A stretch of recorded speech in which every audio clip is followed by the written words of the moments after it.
Hey, you guys, and welcome back to another episode of Walking Away from Lukewarm Living. I'm your host, Zuli, and today I kind of wanted to talk about an episode that's a little bit different from what's been going on these past few weeks. I am eternally grateful for all the guests that I had on the podcast. I had so much fun speaking with them, and I just felt like it was an incredible opportunity to just hear from their perspectives and truly just deviate a little bit from the podcast and just hear some more perspectives because, of course, I would like for us to be able to hear and understand how other people process things and stuff like that. And I truly just want to make sure that I don't want anyone to just feel like the only perspective here is mine. We have other ones as well from people that also love and follow Jesus. I just kind of wanted to talk about in this episode a little bit about spiritual warfare and what it feels like when you're being persecuted, when times feel tough, and when things feel confusing and things of that nature.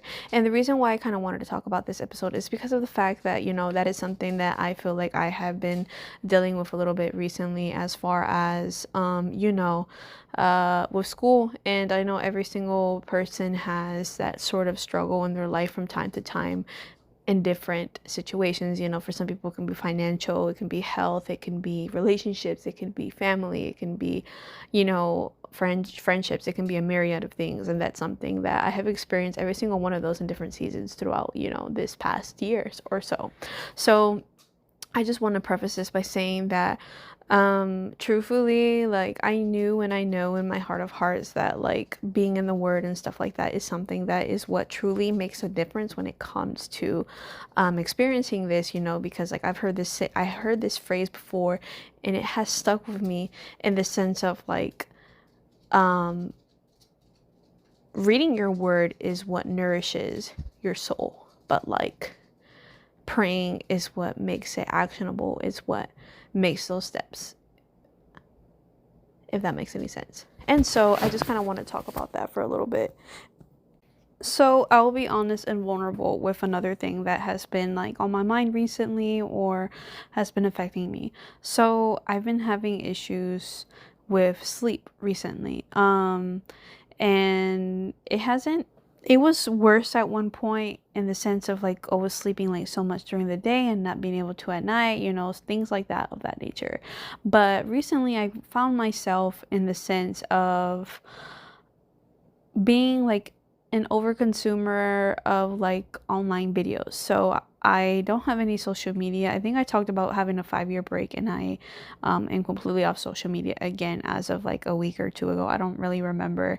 All I had was Facebook to communicate with family and friends and stuff like that. But now I don't have that anymore.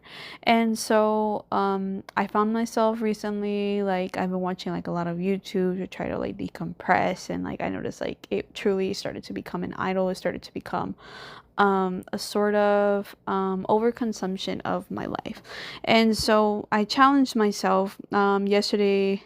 I decided like, oh, like enough is enough, and that I would limit myself to just 1 hour like on my phone, like, and like not on the TV, like nothing like that, like in the living room, in my room, like nothing like that. And it's just like perfect divine timing because the Lord knows what he's doing. And my grandma gave me like this huge stack of like chapter books, and I was thinking to myself like the other day, like I haven't read in so long, like I don't have time, blah blah blah blah blah.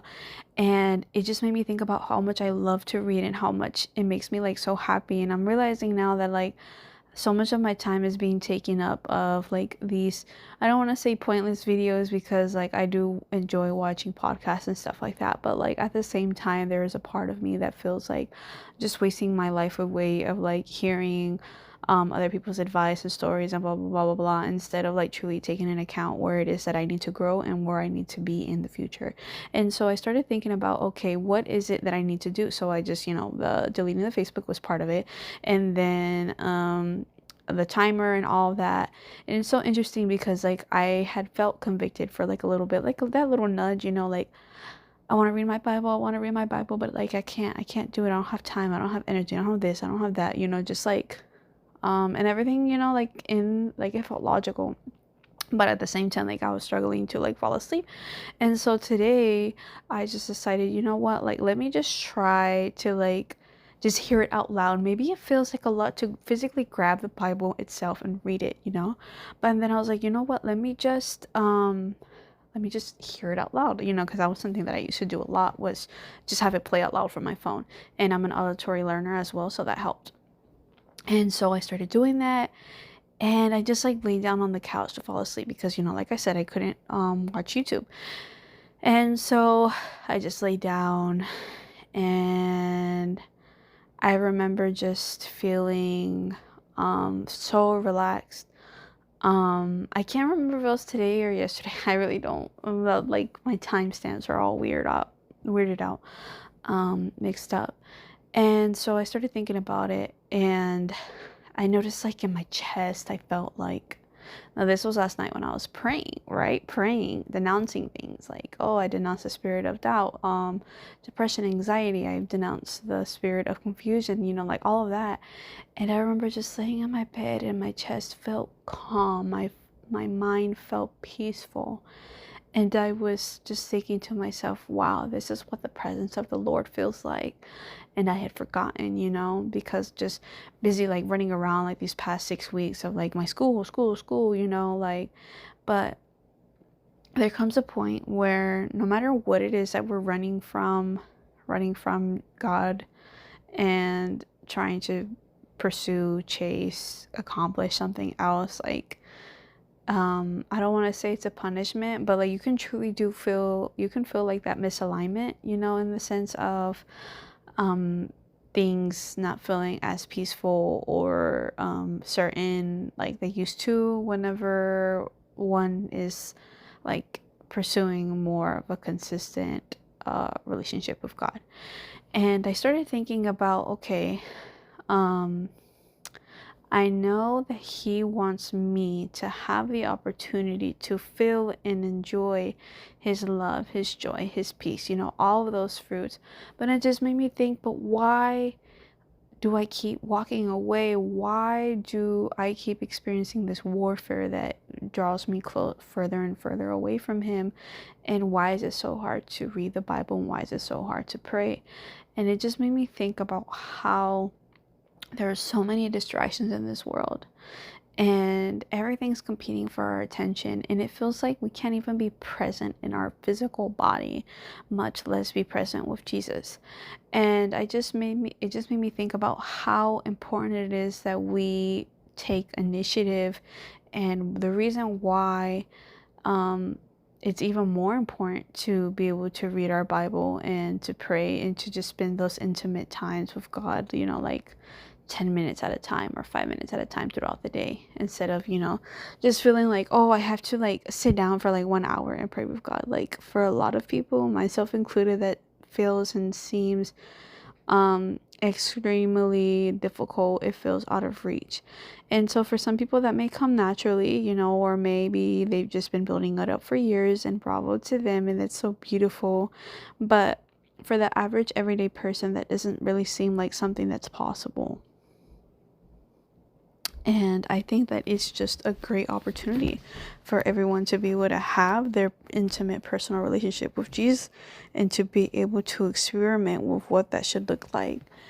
And I just want to just plainly say that I don't want anyone to feel, myself included, embarrassed or hurt or comparing themselves with someone that maybe perhaps their prayer life, their Bible reading time, like all of that looks so much more glamorous than us. And quite honestly, I do recommend obviously a social media detox and stuff like that, but truly just earnestly just sitting just for 5 minutes, like every day, and ask Jesus, like, what's distracting me from you?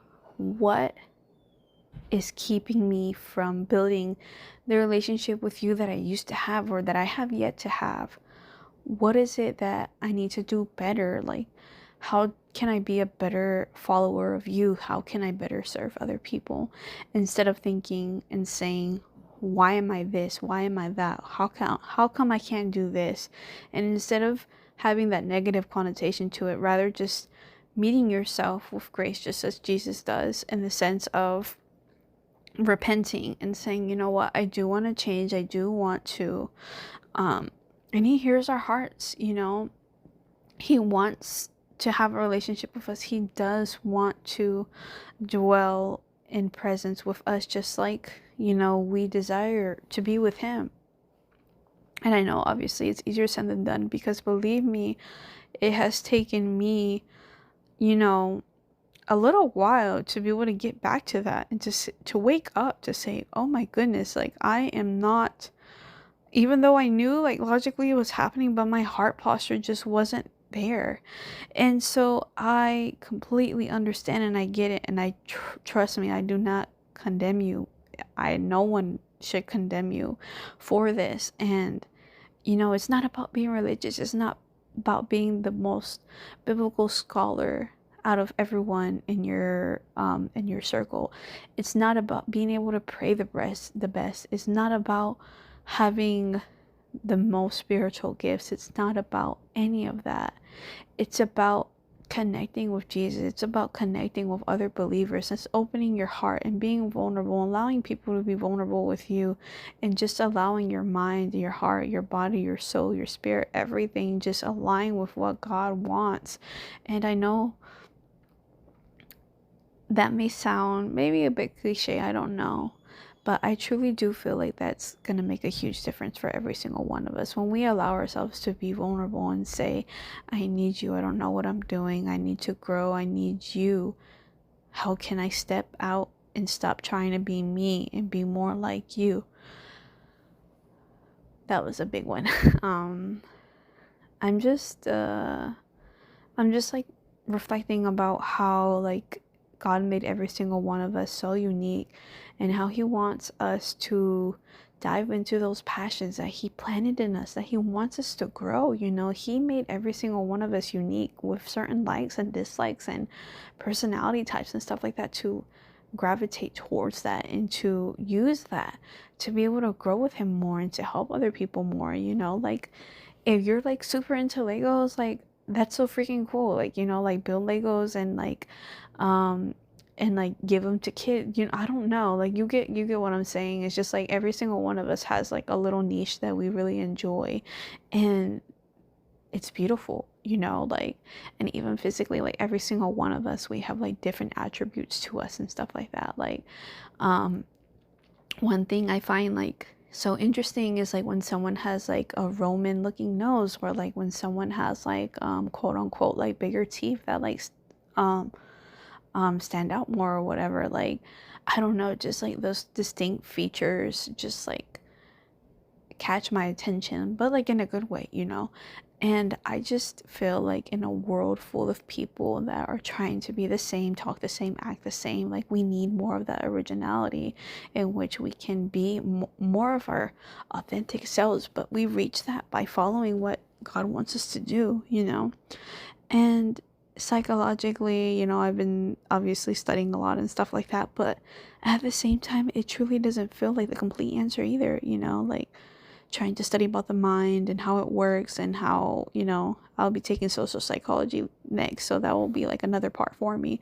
But regardless, you know, it's just like you can try your best to say the right things, act a certain way, dress in a certain style, but if your soul is empty, then was it really worth the cost?